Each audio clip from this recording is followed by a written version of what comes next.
Good afternoon, committee. And we have a pretty busy day again today. And we'll know somebody's making a call about tomorrow. Is that right? I guess watch your email about the storm, possibly. Like stop and nothing tomorrow? Or? Like possible, I don't know. That's what they're saying. Yes. We hope that most of the snow falls there. 8 miles east and a mile south. Lots of water. Not navigable, though. But anyway, that's a whole other story. Yes, and then no wind. We hope that will happen. As the chairman, it's prerogative to do audibles, and so I am. So we're going to do a reversal. We are going to go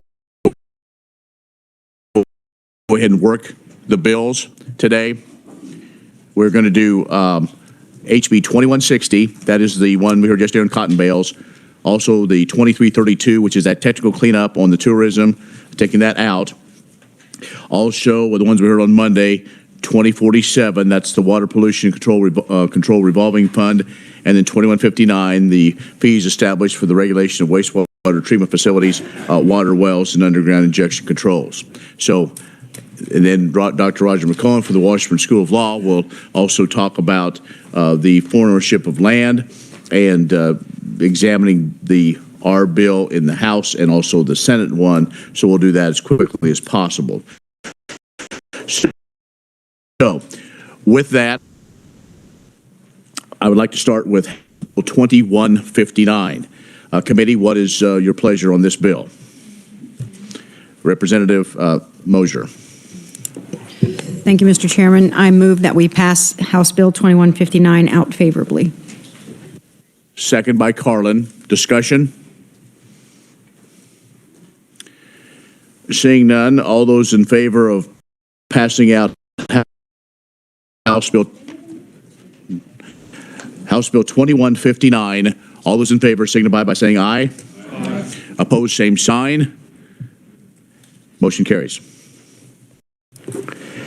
House Bill 2047, the Water Pollution Control Revolving Fund.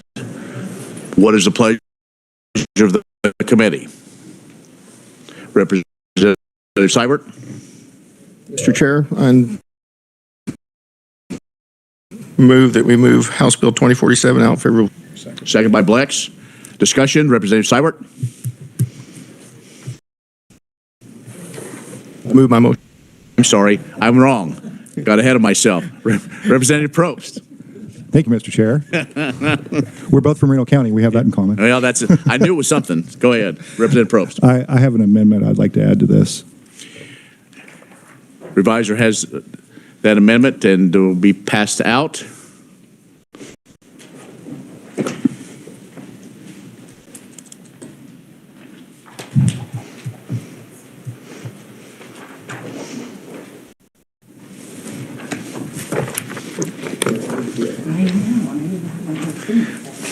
Thank you.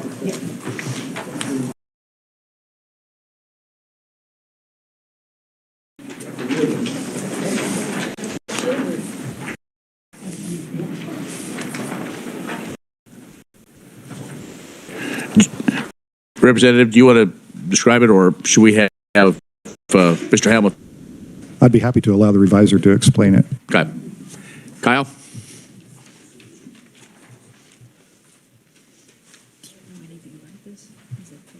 Yeah, this was just we talked about that.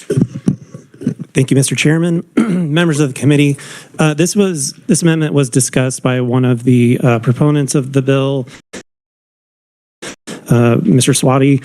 Essentially, the Senate version of this bill, they went ahead and amended one additional section in their version, and so this amendment makes the House version the same as the Senate version. Essentially, you'll see if you turn the page, I stapled on the Senate Bill 120, and it amends KSA 65-163, and the amendment is on the page of 120 at the very top of the page, starting in line 1. And essentially what it does is it authorizes the Secretary of Health and Environment to adopt rules and regulations for an annual certification program for the replacement of water distribution system segments. That way, the replacements can take place without the necessity of securing an additional permit for such replacement. Any questions on the amendment? Representative Probst, you may close. I move my amendment. It's been moved. Do I hear a second? Seconded by Shu for the amendment. All those in favor signify by saying aye. Aye. Opposed, same sign. Motion carried. We're back on the bill. Other discussion? Seeing none, oh, yes. Okay. Representative Jacobs? Sorry, I didn't get my screen to wake up. Sorry, Representative Jacobs? Yeah. I was just voting yes, Mr. Chair. Oh, very good. Thank you. So for the amendment? Okay, very good. Seeing no other discussion, Representative Seibert? Mr. Chair, I move HB 2047 favorable for passage as amended. Seconded by Blex. All those in favor signify by saying aye. Aye. Opposed, same sign. Motion carried.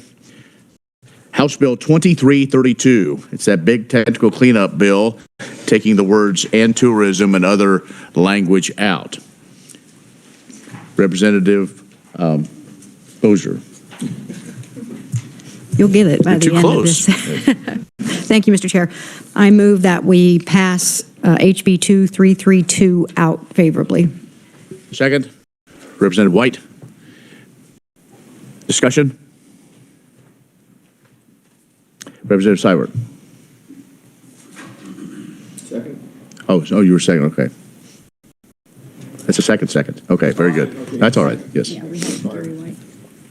Any other discussion? Seeing none, Representative Mosier, you may close. I close. All those in favor of passing out House Bill 2332 favorably, signify by saying aye. Aye. Opposed, same sign. Motion carried. Now to House Bill 2160, exempting load limit for cotton bales. The will of the committee. Representative Seibert. Mr. Chair, I move HB 2160. Okay. Second by Roth. I will get to you guys tomorrow then. Okay, I just want to make sure. It's not that I can't turn my head that way, but you know that is to the left, so be careful. So, sorry, I shouldn't be that way. Any discussion? Mr. Chair, Representative Seibert.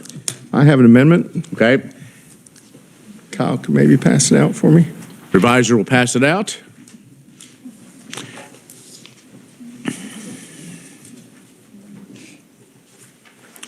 Thank you. Would you like to explain or have Kyle explain it? I would like to try to explain it so I can at least feel like I'm doing something. Okay. I'll wait until everybody gets their amendment. Actually, it's a pretty simple amendment. It's been talked about with a number of different agencies, and they all seem to be agreed upon. Everybody's got it. If you look at line 24, it adds the words "transported by the producer," which means the guy that grows the cotton and hauls it is the producer, and it scratches within 150 miles from the place of production or storage to the marketplace or the storage where he puts it within on his own farm. The second part of that amendment is scratches on line 31, a minimum of 4 feet on the stakes, and made it no less than 12 inches or 4 feet, from 4 feet. And those are just basically for the local haulers. And the guys that have a trailer that's made especially for hauling cotton, it makes it secure front to back. So any questions to stand for? Representative Carlin. Thank you, Mr. Chair. Representative, what did you say about on their own farm? I didn't quite catch. I'm sorry. Well, when you strike the 150 miles, does that make it closer to home or farther away from home? It gives them the opportunity to go further if he's legal by hauling it with these amendments. 150 miles is quite a ways. Is this just not doable for people? Well, sometimes a cotton gin might be quite a ways across the state, depending on where he's hauling it. But with these special-made trailers for these round bales, he's only allowed to stack at one height, and they're stacked tight, and then they have brackets on each side of each bale to hold that bale in place. It alleviates the strap, which would take. Well, I know, yeah, I know. I was already concerned about the distance, so I just wondered if so you're allowing it to go farther. You're not keeping it closer to home. That's my question. Thank you, Mr. Chair. All right, we can take a quick, I didn't get a second on that. Representative Murphy. There. Now, we'll continue on with discussion. Sorry about that. Representative Blex, did you have a point? Yes, thank you, Mr. Chair, and I think it applies just to interstate only. They can't cross state lines. However, a question for the maker of the amendment, would that, when you say transported by the producer, so that would limit the producer from hiring somebody, a neighbor that may have a truck to transport it? So he would have to, I mean, can you kind of see, I can see where that could get in trouble when it just says producer, the person growing it, versus the person who may be a neighbor that has a trailer that want to transport it. Where would that put him? What that does is keep anybody from hauling it except the producer of his own cotton. If you're a commercial hauler, then you fall into the commercial hauling, and then you have to strap every load then. Okay, thank you for that clarification. Representative Probst. And am I right in remembering that this is what we need to potentially jeopardize $17 million in federal? This takes care of that, right? And it is just intrastate. There's no interstate, and there is no definition, I don't believe, of a producer. But the idea is, as cotton continues to expand in other areas, a gin could be farther than 150 miles away. But with the producer, with that farmer, then you don't, because with a commercial driver, that's a whole other set of issues, and that's why this was an agreement reached with the Kansas Highway Patrol, the Kansas Corporation Commission, and the cotton growers. So this is where everybody kind of agreed that this will work, and if not, then we'll adjust it accordingly. Yes, Representative Mosier. Thank you, Mr. Chair. What about if there's a cotton gin right across the state line? That's you have to strap. Okay. Make sure they're round bales so they roll south. No. Yes, Representative Seibert. And just to add clarification to that, when you say the producer, that means he cannot haul it for a neighbor or anybody. He's only allowed to haul his to producer to a storage facility of his own or to the market, no place else. And that, it seems it's pretty much a common deal in agriculture for hay hauling. We had that a few years ago on feedlots and stuff.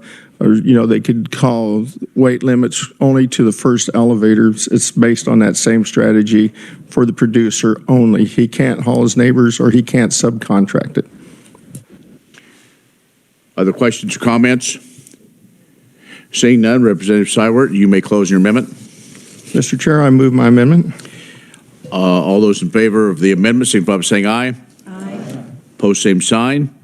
Amendment carries. Back on the bill. Other discussion? Seeing none, Representative Seibert, you may close. Thank you, Mr. Chair. I move House Bill 2160 favorable for passage as amended. You have heard the motion. All those in favor signify by saying aye. Aye. Post same sign. What did I do? I didn't get a second on that? Webster Roth. I apologize. The first time, did you make that motion before we started discussing? I think you maybe did, and we had a second. We had a second from Roth. Now I need a second. I'm sorry, before I make the vote. Representative White on that second. I apologize. It's been a year, folks. Come on now. No excuse. I've only been doing it. Yeah. You have things to do? Okay. All right. All those in favor of passing out House Bill 2160 as amendment. And motion carried. Thank you for your work. Now, as a precursor to tomorrow with one of our bill hearings on House Bill 2397 and others, I've asked my friend Dr. Roger McCohen from the Washburn School of Law. He is an ag and tax law specialist, and he reviewed these bills, and he will give kind of his take on that. Also, just some of the work he has done and what he understands about some of this foreign ownership. And so he will have a presentation. We'll take questions. Also, if you can maybe dip your toe in either the beginning or the end about the waters of the U.S. deal. I know you've done a lot of work on that. It's in the Supreme Court with a ruling that could change things. So, Dr. McCohen, I think you are up now, and the floor is yours.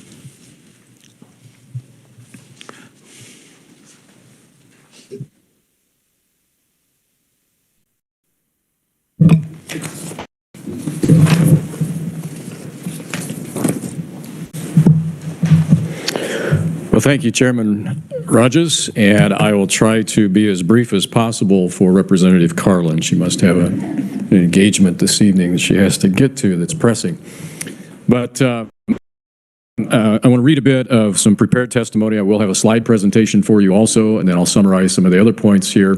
But I thought it would be good to give you some historical background going back centuries into this issue. This is not a brand new issue. This is a long-standing issue prior to the formation of the United States, and I want to get to that. So I do thank you for the invitation to address the House Agriculture and Natural Resources Committee today on the topic of foreign ownership of agricultural land and discuss the two bills that are presently before the legislature dealing with the topic, and that's HB 2397 and Senate Bill 100. It's an issue that I've written about and spoken about for over 30 years. I am the president through which I provide educational information in the form of academic and professional material and seminars on agricultural law and tax topics. For 3 decades, I've traveled the country educating attorneys and tax professionals and legislators at both the federal and state level on legal and tax issues impacting agriculture. I also am a weekly guest on RFD TV. I'm often interviewed by various radio and TV stations to discuss agricultural, legal, and tax topics. In addition, I have a daily 2-minute radio program that is heard on over 200 farm radio stations coast to coast and on Sirius XM channel 147. I also provide education on the same topics to undergraduate and law students. A little bit of background on the issue of restricting foreign ownership of agricultural land. Under the English common law, aliens could not acquire title to land except with the king's approval. The king understood that control and ownership of the land was critical to national security and did not want disloyal subjects owning or acquiring an interest in land. The common law rule existed in England until it was abolished by statute in 1870. However, by that time, the notion of limiting alien ownership of ag land was well embedded in United States jurisprudence. In the 1970s, the issue of foreign investment in and ownership of agricultural land received additional attention because of several large purchases by foreigners and the liquidity in the oil exporting countries would like land purchases by non-resident aliens. The last contributed to fears that foreign ownership was an important and rapidly spreading phenomenon. That then led to the enactment by the Congress in the agricultural foreign investment, and I'll be sharing some data with you this afternoon of that information that's been gathered and reported to USDA under that act. The next page, several paragraphs of the testimony, kind of outlines for you what the AFIDA is all about and the reporting requirements under that law. Number of state restrictions, state statutes designed to restrict alien ownership of real property are generally of 3 types. And this is where I think that you will find this most interesting, because these are the approaches of the states across the country that do have restrictions, and they're not all the same. In fact, it's quite a checkerboard quilt, patchwork quilt that the states have adopted. There is no one-size-fits-all. All the states have a different approach. The first approach, or an approach, is just simply an outright restriction on the acquisition of certain types of property. Second approach puts limitations on the total amount of land that can be acquired. The third approach involves limitations on the length of time property can be held. Some states have a conglomeration of all three of those types of approaches. Acquisition restrictions are common in the ag context, with the restriction generally applying only to the acquisition of farmland as defined by the law. Exceptions are common for the acquisition of land for conversion to non-ag purposes, land acquired by devise or descent, and land acquired through collection of debts or enforcement of liens or mortgages. Acreage restrictions allow foreign investment, but place a premium on having an effective method of discovering and preventing multiple acquisition by the same individuals through the use of various investment vehicles. That's another concern of the ability to create various types of entities and shell corporations to hide ownership, and that many legislatures have addressed that issue. Time restrictions generally do not apply to voluntary acquisition of the land by foreign investors, but are associated with involuntary acquisitions. Some states require the disclosure of information concerning the land acquired and the investors involved.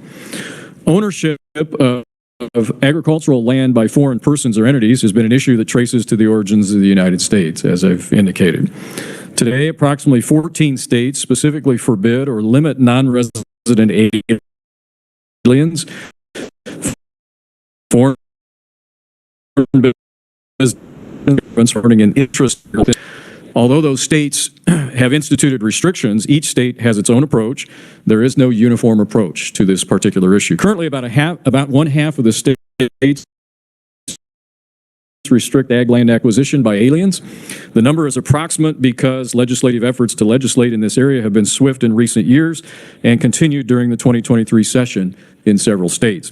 The states with the most restrictive laws are Illinois, Indiana, Iowa, Kentucky, Minnesota, Missouri, Nebraska, North Dakota, Oklahoma, South Dakota, and Wisconsin. And I'll show you some maps in a little bit so that you can see where the states are at visually, and I'll also show you the number of acres in those states owned by foreign individuals. Approximately 13 other states have minor restrictions on foreign ownership of agricultural land. Recently, the issue of restricting foreign and or ownership of ag has been raised in Alabama, Arkansas, California, Florida, Indiana, Mississippi, Missouri, Montana,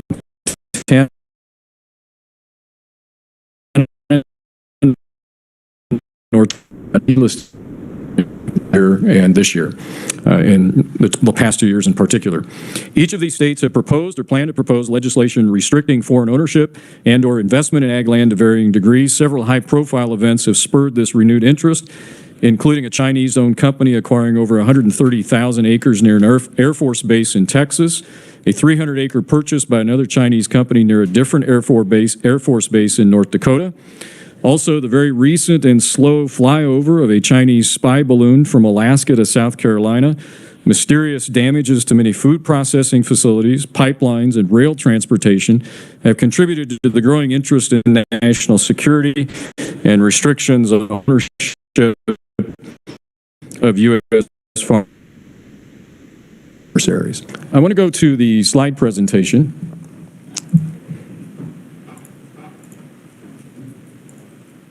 Okay.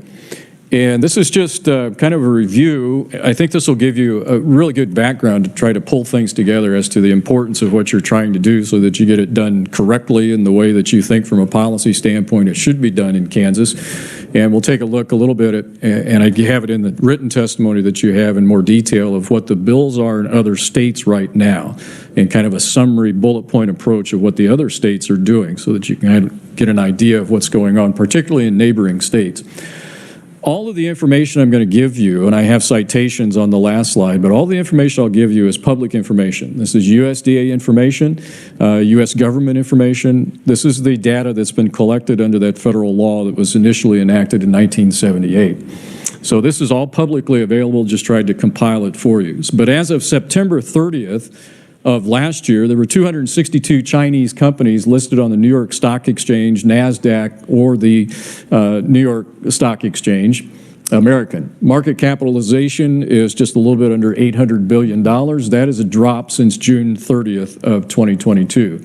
Several companies were delisted in the third quarter, and there was a piece of legislation that was signed by President Trump in early December of 2020 that has led to the delisting of certain Chinese companies on our stock exchanges in this country. As of June 30th of 22, 261 Chinese companies were listed. Market capitalization was $1.4 trillion. Since March 22, 9 IPOs were raised $392 million. Now, what's the risks of investing in Chinese companies? I'll give you a little bit of the economics as well to help you get a big picture of what's going on. This is the bill that was signed by President Trump on December 2 of 2020. It's the Holding Foreign Companies Accountability Act. By the way, this passed by voice vote unanimously in the House and unanimously in the Senate. Just picture that in your mind. This is not a political issue. This is a national security and food security issue, and I don't think it's political at all. If you can get the current Congress or what the Congress has composed December of 2020 to be unanimous in both bodies, that tells you it's not a political issue. And I don't think this is a political issue either.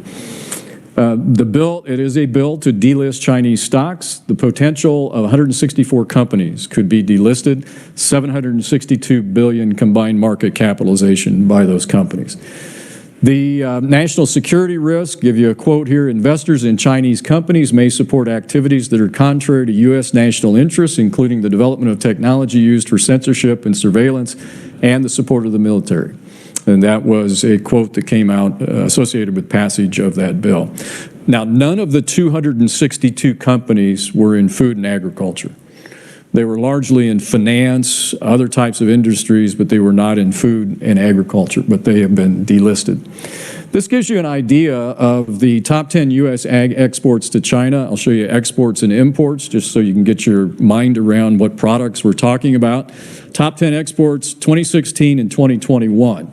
Soybeans, number one, exports to China, both in 16 and in 2021, and that there's not a close margin there at all. It's soybeans, soybeans, and soybeans.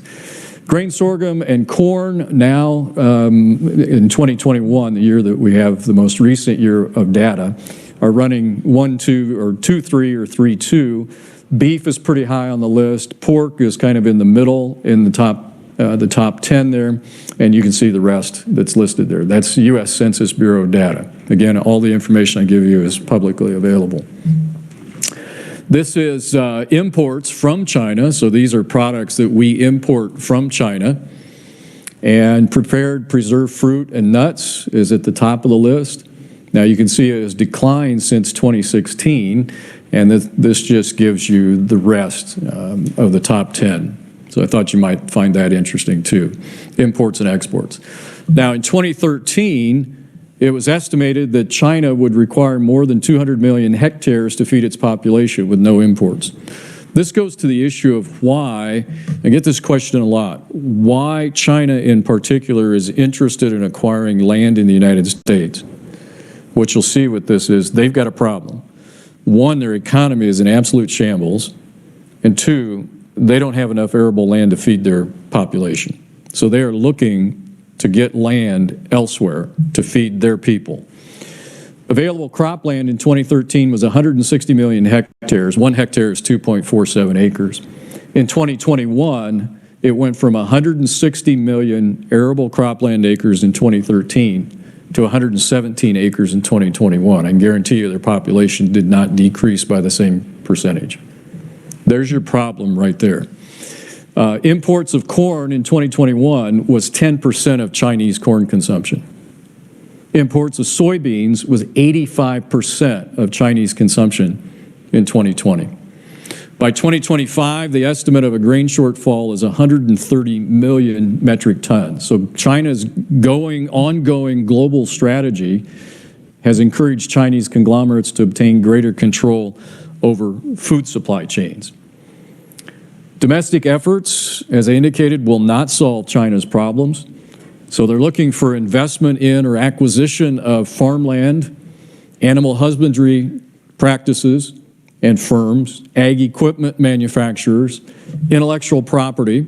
You've seen stories of theft of intellectual property by Chinese nationals at some universities in recent years.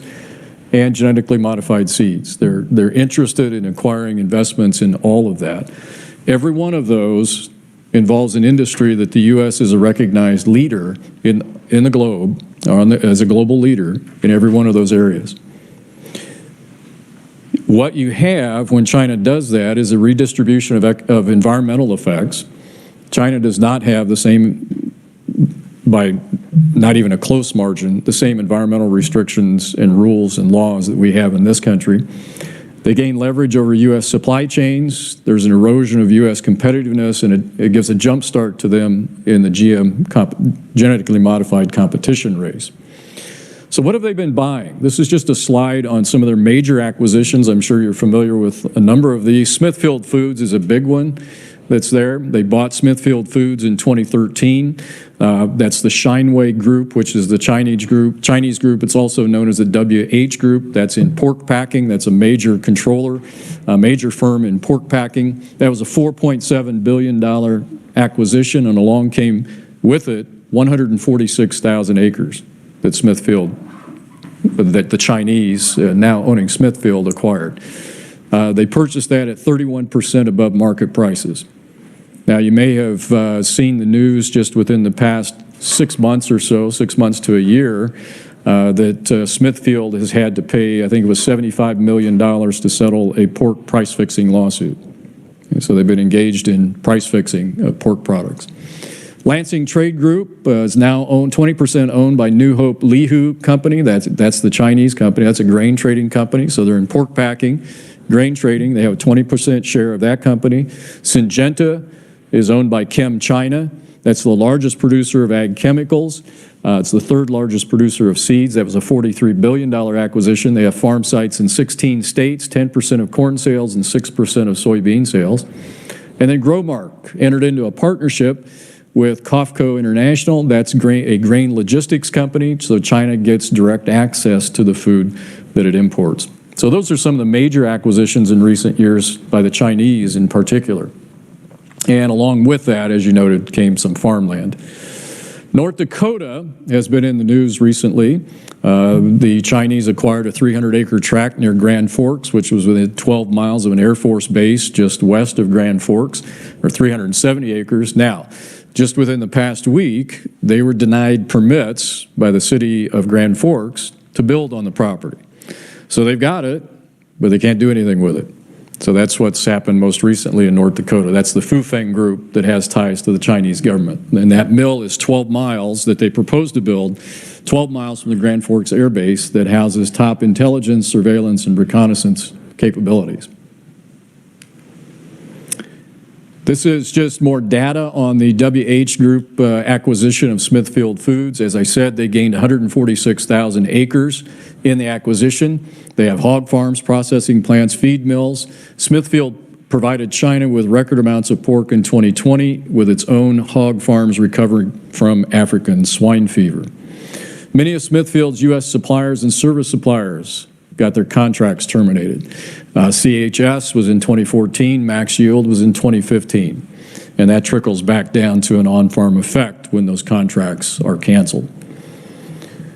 COFCO is a Chinese state-owned food processing company. It's now has joint ownership, as I said earlier, of Growmark's Mississippi barge, truck, and rail terminal in Illinois on the Mississippi River, and that is, of course, key areas for exporting grain. What are the risks of these acquisitions, including farmland? Well, of course, impact on local communities, and that would be environmental impacts, economic competitiveness, the stealing and the theft of U.S. technology. Monsanto and Climate Corporation developed an online farming software, and then, of course, Robert Mo, or Mo Hailong, was arrested and charged and convicted of stealing intellectual property. He was caught in an Iowa field by DuPont, I believe it was, and charged and convicted with stealing breeding technology from their fields. Military applications, biowarfare, fungal spores, and that's reproductive units for fungi, and the ability to introduce disease into crops. All of this has the threat of harming the food supply in the United States. Agland data. Now, when you look at the federal law, the AFIDA, holdings applies to all U.S. agricultural land interests held by foreign investors. So that's the definition of the term as it's reported to USDA. That law requires the reporting of any interest in the land other than a security interest, other than a mortgage or other debt securing instrument. So I think you can take something from that, mirror the federal law, which the House bill does, and has some of that language in it. Also mirrors some of the Iowa provisions too. The regulations exempt leaseholds of less than 10 years duration, contingent future interests, interests that have not vested under property law, non-contingent future interests that do not become possessory upon termination of the present estate, non-ag easements, and rights-of-way and interests solely in mineral rights. So those are all exempted. If you look at foreign land holdings by state, this is just a color-coded chart. The pink would be, this is showing state concentration of foreign holdings of ag land. Where is this foreign ownership at in the United States? The pink states are the states that have the most acres owned by foreign individuals. The blue states, basically the greenish and the blue have the least acreage. And then the brown is kind of, in brown and yellow kind of in the middle. Okay, but there's a lot of states there that represent a lot of agricultural land that are in the top end category. On the right side, you have the proportion of foreign held ag land to all privately held ag land in the United States. So this is on a percentage basis. And again, that's going to somewhat mirror the left side of the chart because your percentage is going to be higher if there are more acres that are owned by foreign landholders. And so what you see, the blue and the green is basically 1% or less, give or take. The brown is 2.4% or higher. Okay. Kansas is yellow, so you're between 1.5% and 2.5%. Okay. Now, from 2000 to 2020, the percent of privately held land increased from 1.2% to 2.9%. Now, 2.9% is still not a big number, but when you started at 1.2% and now you're at 2.9, I think that's about 141% increase in 20 years. So it's relative. 2.9% is not large, but if you were at 1.2, then it's increased dramatically. The acres have increased from 15.3 million to 37.6 million. So that's how many acres nationwide are owned by non-U.S. citizens. What type of land? I thought you might find this interesting. What type of land are foreign individuals and countries investing in? If you look at the right side, I think that might be the easiest way to illustrate this. Cropland is cropland is the red line, so that's the bottom line. That one looks a little bit different to my eye. Red or purple, I can't tell what that is. But the cropland on the right side is the bottom part of the chart, then pasture is a little bit more than cropland, and then forest. So a lot of it's forest. And I'll have another map I'll show you. That's primarily the entire state of Maine. So about 80% of Maine is owned by foreign ownership, and it's forests. Okay, so that's the paper industry. And we don't think of that in this part of the country. But forest land actually is the largest part of foreign ownership of agricultural land by classification of land. This is just simply foreign held U.S. acres by country. What are the countries that own the land? Who are they? Now, you'll notice China is in there, but it's the second from the bottom. Your top one is Canada, Netherlands, then Italy, United Kingdom, and Germany. Okay. Canada is the one that has primary ownership in the state of Maine. So that's Canada. Netherlands, Italy, United Kingdom, and Germany. Let's focus on Netherlands, Italy, and Germany. Why are they owning agricultural land? They're in Kansas. Why do they have Kansas land? What are they doing with it? Wind energy.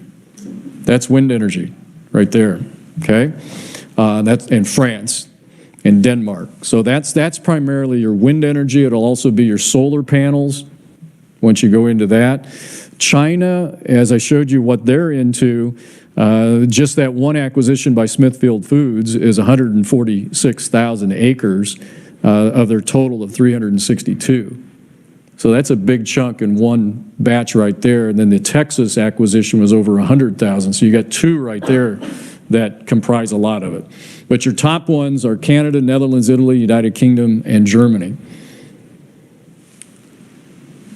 In Kansas, privately held land is just under 50 million acres, so 49,188,971 acres. Of those, 1,117,770 acres are foreign held. That's 2.3%. Okay. Breaks down 773,000 is cropland, 248,000 is pasture, 2,416 is forest. I'm surprised actually it got that high with respect to forest land. And 93,486 in other ag land. So that gives you a breakdown, what is owned, how many acres, and what is the type of agricultural land that is owned. Okay. This is on a county by county basis. I don't know if you've seen this chart before or not. All right, where are those acres at? The bottom map is number of foreign held acres by county in 2010. The top map is 2020. On the top, the light brown counties don't have much. They have zero or very, very little. Then as you get darker, that has more acres in it. Now, if you look at that, that's primarily wind energy. Dodge City, Garden City, kind of the center part, go along I-80, not Ottawa County, but Lincoln County, Ellsworth County. A lot of that's wind energy, owned by Italian companies and German companies, okay? But you can look at that, the number of acres have increased over time. That shows you where it has gone. Here's just the citations on all of those. If you can't find those, let me know. I'd be glad to provide those to you. But all of that information is publicly available. This is just a matter of compiling it and putting it together. Now, in the written testimony, what I've given to you is a brief summary of what some of the other states have proposed. I'm not going to go through that, but I give you a bill in Colorado these are all bills that are in the current legislative sessions, and a bullet point approach of how those legislatures are addressing the issue. And again, it's going to be different from state to state. Every state has its own unique perspective with respect to this. So Colorado, Illinois has 2 bills, New Jersey, North Dakota, Oklahoma has 2 bills, and Texas. Those are hot in those legislative sessions right now. The current Kansas restriction, there is a Kansas restriction, but it's largely done through the anti-corporate farming law. Now, to the extent we do have a restriction in Kansas, you start with the Kansas Constitution and then go to the anti-corporate farming law. Section 17 of the Kansas Bill of Rights says, quote, no distinction shall ever be made between citizens of the state of Kansas and the citizens of other states and territories of the United States in reference to the purchase, enjoyment, or descent of property. The rights of aliens in reference to the purchase, enjoyment, or descent of property may be regulated by law, end quote. So the Kansas Bill of Rights gives the legislature the power to regulate foreign ownership of property in terms of its purchase, enjoyments, or descent. One manner that the legislature has chosen to do that is by means of the anti-corporate farming law. Kansas statutes annotated section 17-5904 provides that, quote, no corporation, trust, LLC, limited partnership, or corporate partnership other than a family farm corporation shall either directly or indirectly own, acquire, or otherwise obtain or lease any ag land in this state. But there are many situations to which the restriction does not apply, in addition to not applying to a family farm corporation. I then provide you the full list of those exemptions on the bottom of the 6th page of my prepared testimony and over onto the 7th page. The law was later amended to provide that production contracts shall not be construed to mean the ownership, acquisition, obtainment, or lease either directly or indirectly on any ag land. That was done not quite 30 years ago. Kansas statutes section 17-7505 has a reporting requirement. This is also part of the anti-corporate farming law. It says every foreign corporation doing business in this state shall make a written business entity information report to the Secretary of State. The report should be made on a form prescribed by the Secretary of State, and it is required to contain numerous things, such as the name and the state or country it's incorporated in, location of principal office, names and addresses of the officers and board of directors, number of shares of capital stock issued, nature of the business, and if the corporation holds more than 50% in equity in ownership in any other business registered with the Secretary of State, name and ID number of that other business. There are restrictions then or requirements then that apply to corporations that are subject to that provision. And at the time of the filing of the report, the corporation has to pay the Secretary of State a fee, and the enforcement of the anti-corporate farming law is vested with the Attorney General's office. That leads me to the two proposals today. House Bill 2397 says effective July 1 this year, no person who is owned by or controlled by or subject to the jurisdiction of a foreign adversary shall purchase, acquire by grant, devise, or descent, or otherwise obtain ownership of any interest in real property.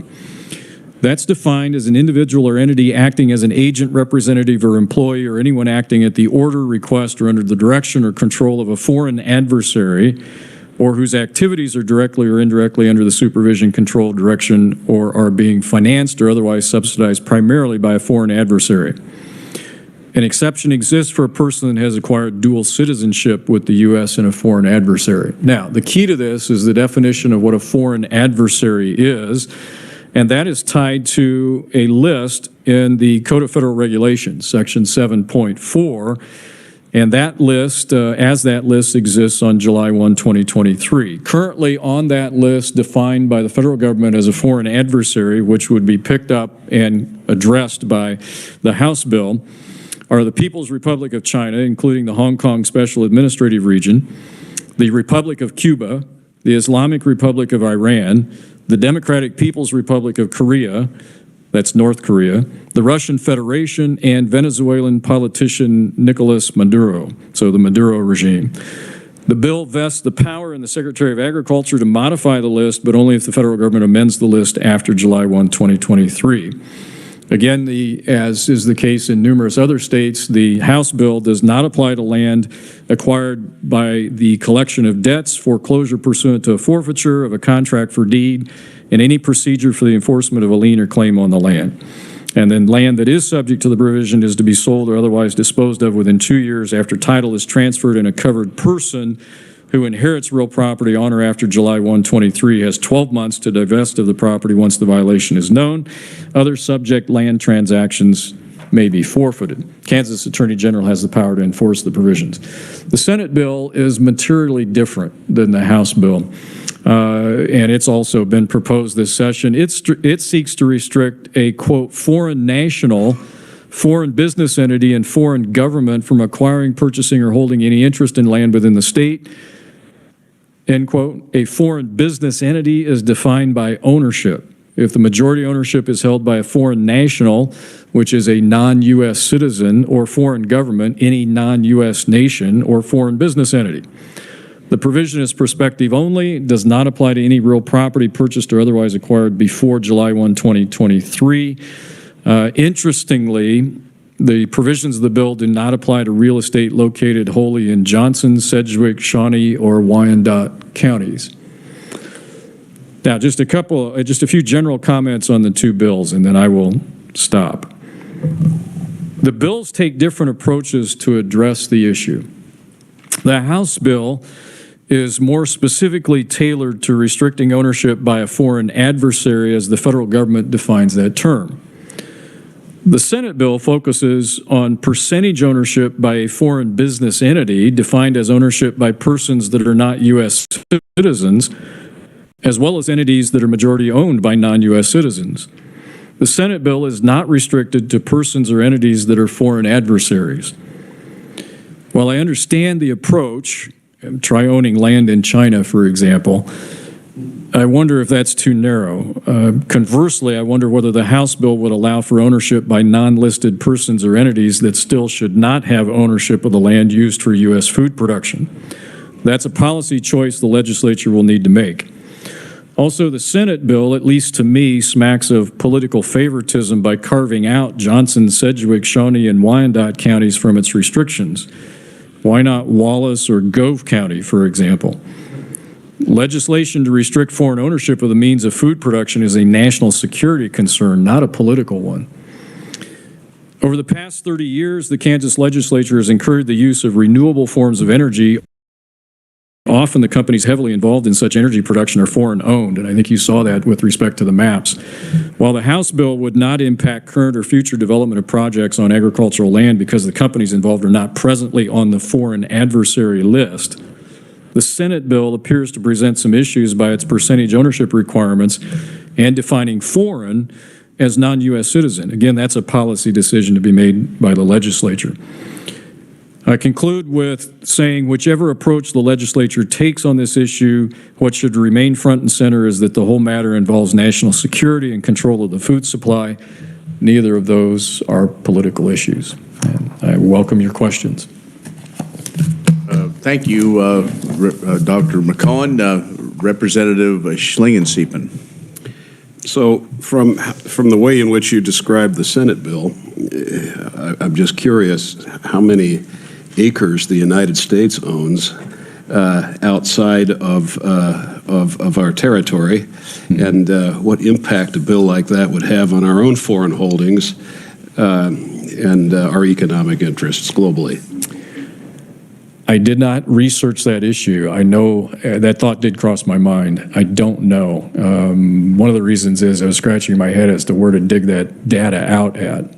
But I do share that concern. And if I can ask a follow-up question, so if the Senate bill had been in force when my parents came to this country in 1965 from Germany, not then a hostile country, but very much under U.S. control. The question is, would they have been able to buy a house in the United States? That's a good point, and it's comparable to the horses being out of the barn, and now we're going to shut the door on the barn. The door may not have been closed at that time, but now we're going to close it. My point on that one kind of mirrors your thoughts there, I think, and that is the definition is more narrow in the House bill in terms of defining a foreign adversary as the federal government defines that term. By saying if you are majority controlled by someone who is not a U.S. citizen, a very broad definition, that's going to throw in all types of entities owned by various types of people who may not have, would never show up on the adversary list as defined by the federal government. Thank you. Thank you, Mr. Chairman. Representative Fairchild. Thank you, Mr. Chairman. Thank you for your presentation. This was an issue that I ran on for re-election and something that I mentioned. And as far as the bill that we're going to be hearing, I generally support it. However, I generally think that it should just be limited to those who actually live overseas, and that it shouldn't involve immigrants. For example, you may have somebody who comes from China as an immigrant on a work visa, and maybe they want to just own a home for the purpose of living here and working here.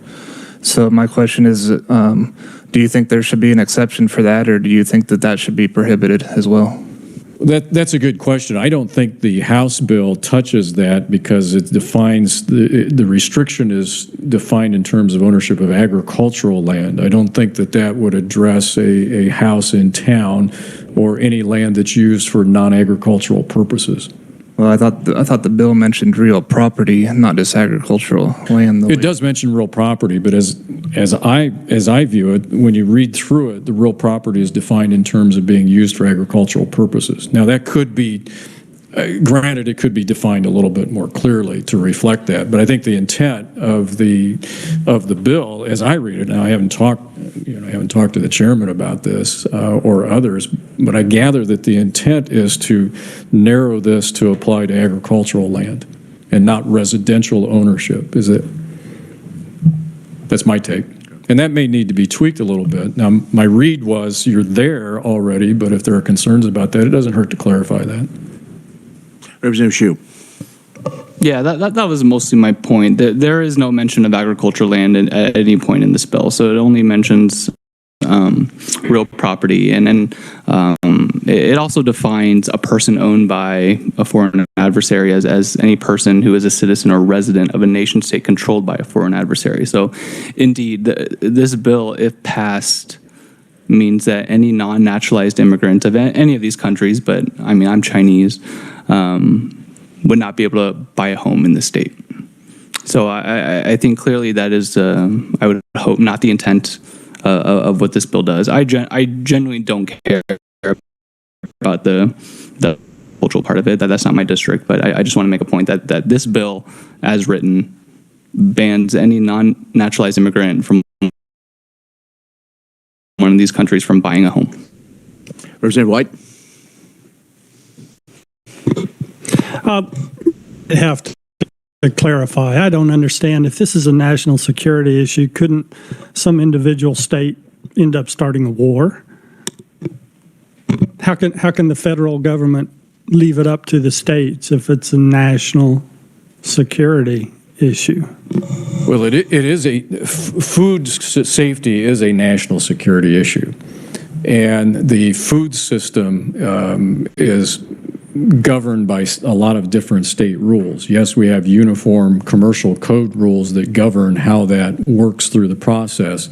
The reporting is at the federal level, and then the feds have left the decision making as to the ownership of land in their states up to the particular states.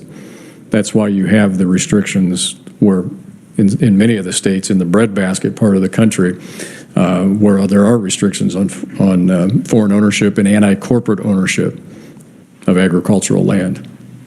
In fact, Kansas was the first state in the nation to adopt any type of legislation restricting corporate ownership of agricultural land. Well, I know Smithfield Food has a big presence in Kansas, and the state of Kansas goes in there and just condemns or takes that. I don't think the country of China would be very happy, if that's the correct term. I just don't see how. I can see an individual state pushing the limit with another country. So your fear is retaliation? I don't want to call it fear, but I see it's opening a can that we can't. How can a state, I can see an individual state starting a war. Okay. Not sure I have a response to that. I don't necessarily agree with that. But this is an issue that's been left up to the states. And in fact, as I mentioned in the Bill of Rights, Section 17 of the Kansas Constitution, it specifically says it's up to the state to restrict foreign ownership. And that's been since the foundation of the state. Okay, thank you. Yeah. Thank you, Mr. Chair. Representative Mosier. Thank you, Mr. Chair. Thank you for your presentation. I just want to thank you for a very, very thought-provoking presentation today, and I'm going to go home and read all of this cover to cover. Thank you. Thank you. Is there a way we can get the present? I don't know if we had the presentation that had like the maps and things at the end. Could we get that? Yes. You have the PDF version. Well, we have it now. Okay. Yeah. Okay, very good, because I think that would be to go through all that. Yes, Representative Schlingensief. For some reason, I'm not getting any of the communications to my computer. So for some reason, I'm not getting anything. I'm having it forwarded by colleagues here to me because it's not arriving in my house inbox. So I'm okay. Well, is that forever or just today? We'll double check. Yeah. Is it getting taken and going to China and scanned and come? I'm naturalized, guys. Come on. Well, because you would be in the system, so we will work on that, and so, well, the state would do it. Like it's not just a freak out today. Same thing. Is this? Are you all getting our emails? Okay. Okay. Do you have a question, Representative Probst? Thank you. And I too want to thank you. This was a good presentation. I want to ask maybe a couple of questions with the chair's indulgence. Towards the bottom of the bill, there's a reference to forfeiture, and it references another Kansas statute. Mm-hmm. And I'm curious if you can help us understand. I mean, that seems like pretty heavy language that says we will, if there's a violation, we're going to seize land, we're going to seize assets and redistribute them effectively, which sounds, ironically, a little bit like communism. But how does that other statute, 604101, handle, I guess, the distribution of that forfeiture? I'll have to get back with you on that. That is the forfeiture statute, and that would send it back to the state of Kansas, and then I'll have to read that to determine where that goes once it goes to the state and what the procedure is. The other, as I think about this and I listen to, the other thing is we kind of have a philosophy of the primacy of private property rights. And if I own land and somebody, regardless of who they are or where they live, wants to buy it from me at 3 or 4 or 5 times market rate, how do we reconcile with this legislation? I guess, or is there any case law that reconciles something like this bill against my right to secure the highest price for my property possible? There is tangential case law with respect to that issue going back into the 1800s. Not necessarily on the value issue, but on the constitutionality of these types of provisions. Now, in a roundabout way, kind of indirectly, it would address that. And I can dig those out for you if you'd like. Thank you. Mm-hmm. Representative Hsu. Thank you, Mr. Chair. I guess I just want to make the point to the committee at large publicly that this is kind of a continuation of something that I saw and concerned me throughout COVID, is that people took out kind of a justified, I think, in a lot of ways, anger at the Chinese government, but didn't think about how that anger might manifest its way into Chinese immigrants who live here or Chinese Americans who live here. And so just as we proceed through this process, and I don't know how this is going to go, and I don't know how national relations with China is going to go, I think that's something that I want all of us to try to keep in mind, is that there's a difference, and actions that we take and things that we say will end up having an impact on people like me. So just wanted to say that. Thank you. Thank you for that. Other questions, comments? Representative Seibert. Thank you, Mr. Chair. Just out of curiosity, does China or those other countries have laws from us coming over and buying farmland and stuff? Indeed, they do. Could you explain that, or do you know what they are by any chance? Yeah, it's an absolute prohibition. You have no chance of owning land in China. Oh, okay. Just try it. Thank you. Yeah. Representative Probst, then we'll go to Murphy next. Yes, sir. But I feel like, to be fair on that, though, we have entirely different financial systems. Correct. Yep. Representative Murphy. At least for now, we do. Thank you, Chair. Yeah, in relation to I did research a little bit in relation to land ownership. You can own a residence in China if you live there for a year first. Right. My reference was with respect to agricultural land. Yes, and only a residence, and it can't be an investment property or anything like that. So, and on my buddy from Hutchinson, I just happen to think along the lines of, if I robbed a bank and then had a bunch of money, and you had some land for sale, and I paid you 3 times what it was worth, and I got the land, and then they found out that I was the one that robbed the bank, and you ended up with the money, they're going to take your land, or something. So I mean, there are ways of which, in other words, if something is illegal or improper, that's dealt with. So. That would get us could get us into a whole discussion of civil asset forfeiture laws, which we don't want to get into. That's another committee, I think. Yeah. That's something we try to attack. Any other questions or comments?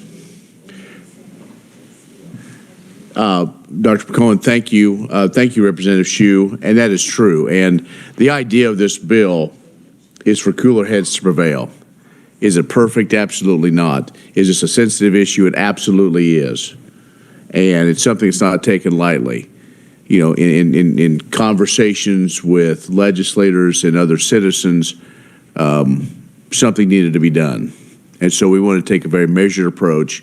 There are some concerns about those that come to our country to seek a better life that can't become part of us. And while we did take some of the incendiary, what I felt, language as it was working through the process, but also we are in the public court. We are politicians, whether we think we are or not. Once you put your name on the ballot, you become a politician. And some of this is politics as well. And so we do this to not only bring a sense of safety and security to many of our citizens here in the state. To your comment, Representative White, this bill will not, Smithfield or others, if they're owners now, that will not compel them. We will not go out and have them, force them to sell their land or sell those assets. Through the transfer process and all that, that's a different story. But those that are already here, those that are invested, because we looked at that. We looked at the impact that could have with some of our companies. But what we saw in North Dakota, not only from a ownership land close, as Dr. McCohen said, within less than 15 miles from a military installation, but also I was looking at it from a food security standpoint. Look at all the grain that's stored in Hutchinson, the grain that is stored in big elevators in western Kansas and those loadout facilities. Some of the identity preserved food grade commodities. And then so can a state, I think there would be a lot of other action. And so this also, I think, hopefully will be close to a model for other states, that we don't go to the extreme. We try to get something that is a workable solution as we're all learning. Over the last couple of weekends and what's happened recently in Ohio, there's a lot of questions. And so for us, I believe that's why we are taking these steps to say, the state is trying to do what they can and not really overstep our bounds. Same thing I have a concern with as we look at maybe the Fifth Amendment, the Fifth Amendment about, we don't want to be careful about limiting commerce either. And we all know what land prices are right now. So anyway, that's probably more of an explainer, but I didn't want to do it tomorrow. So Representative White. Thank you, Mr. Chair. I was really referring to the state of Oklahoma starting a war, not necessarily the state of Kansas. Okay. Well, after last night, there should have been a war in Stillwater. But that's a whole other story. No, I guess we were in Moore, weren't we? So, all right. Anything else for Dr. McCohen? Oh, Representative Mosier. Thank you, Mr. Chairman. If it's okay with the representative from Hutchison, could your questions and answers be shared with the whole committee? Absolutely. Thank you. Okay, very good.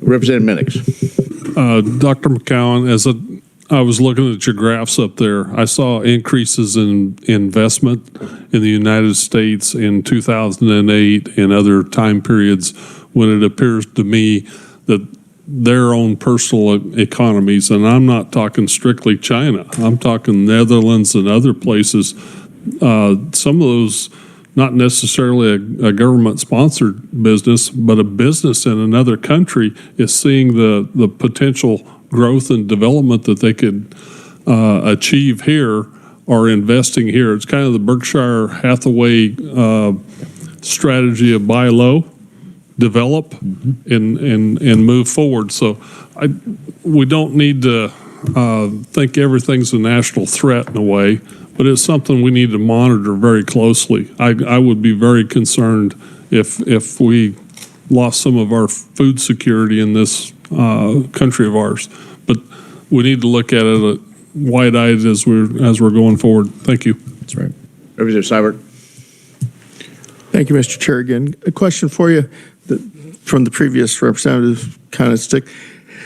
I'm a farmer too, and I understand in a lot of the eastern, we call them the 3 I states. I work for John Deere, but it was Indiana, Illinois, and those pretty high productive lands. Yeah. That there's a lot of foreign investment, foreign countries, but they're using farmers to face it and paying them, but they're shipping the food all back to their own countries, which is causing concern with some of the farmers I know in them states. Is that a true story, or is that they couldn't own it, but they have a shell corporation, because they got better attorneys than some other people, I guess. I don't know. But is that a true story, or is that a fictitious story? Well, there's some truth in that, and what you have to be concerned about at a state level in terms of legislation is how you address embedded entities inside corporations and the ownership of those corporations. It's easy, for example, with the anti-corporate farming law in Kansas, it's easy from an attorney's standpoint to draft through the statute. It's like a statute written on Swiss cheese. There's so many holes in it that it kind of eviscerates the entire intent of the statute. You flip that around on this issue, it can become easy for countries, entities to structure acquisitions and ownership to get around a restriction. That puts the onus on the Attorney General's office to pick those transactions apart. And what we see in many states is that state AGs just don't have any interest in doing that. Now, it took some pushing in North Dakota to get the AG's office excited about what was happening near Grand Forks. And when they did, the public then became aware of it, and the public put enough pressure on that after the fact, then the local politicians said, well, you can't have your building permits. You can own the land. We're not going to make you divest yourself of the land, but turn it into a park and look at it. That's basically all they can do at that point in time. Well, that brings up another point then. It made me think that if you have acquisition to buy this land and it's cash deal, and so there's no lien or mortgage on it to see who's carrying the lien or mortgage, wouldn't that cover that fact that it could be a different entity that's owning it and just fronted it and gave me the money to buy it? We've caught a few drug dealers out in our area that they were growing grass in the middle of the section because you didn't know it, so. Right, and that's always the concern with the reporting information that the federal government collects through USDA. The concern we have is what's the leakage on those that we don't know because of structured entities that's hiding the real ownership. We don't have a good database or a good way to figure that out. There probably is some of that that's involved. All right, very good. Again, thank you, Dr. Cohen. Thank you. You have a question, Representative Roth? No. Got a comment then? A general comment? I just saw an email from the governor that they're not opening the offices till 10 o'clock. But us legislatures differ, so we'll be, yes. Yes. You had wanted a comment. Yes. Quickly on like the waters of the U.S. Okay. That issue is currently before the Supreme Court with the Sackett case. The Sackett is not an ag case, but we think that the Supreme Court, hopefully, at least I do, hopefully will address with some clarity what the definition of a water of the United States is in the context of a developmental situation in northern Idaho. So we shall see. Now, as you know, the EPA and the Corps came out with their final rule right at the end of December. That was published in the Federal Register in mid-January. That becomes effective essentially in mid-March. The question is whether that becomes effective before the U.S. Supreme Court issues its opinion. Now, the U.S. Supreme Court opinion could just completely obliterate the EPA Corps of Engineer rule, and they would have to go back to the drawing board. But we have to wait to see what the court says with respect to that. So that's kind of where that's at right now. It's not, the EPA Corps rule is not viewed very favorably by the agricultural industry because it uses the old Nexus rule, and Nexus is, that has created a lot of court cases over the years and confusion as to where the reach of that goes. Right. So we shall see what happens. And thank you for that. Again, that's a federal issue, but Mr. Chairman, as we continue to talk about water, I think it's important our committee kind of knows what's going on because that will hinge a lot based on the Supreme Court ruling. So again, Dr. McCone, thank you so much. Thank you. All right. Now, as Representative Roth brought up, the governor has said that the branch she's in charge of will be 2 hours late But we kind of do our own thing, and so as normal, if you have a 9 a.m. meeting, you're going to have a 9 a.m. meeting. If you want to show up late, I don't think the governor's going to write you a note. So, so anyway, so do be safe if you're traveling, coming back in the morning, or even just around town. So now tomorrow we will have a hearing on 3 bills, and in this order, we will do House Bill 2397, that's the foreign ownership. Then we'll do House Bill 2331, that is the Lehigh State Park, and then House Bill 2091 on sustainable agriculture. Now, I want to let you know, check out your S drive, because we have a lot of testimony for the Lehigh State Park bill. And so over 100 now? Okay. 100 folks that are anticipating favorable for the Lehigh State Park. So you probably, that's too big of an email to send, so if you want to go to the S drive and get that figured out. And then our plan also, and then is to not meet Friday, and then we will do final action on Monday. On Monday, we will also have a little brief update from the Kansas FFA.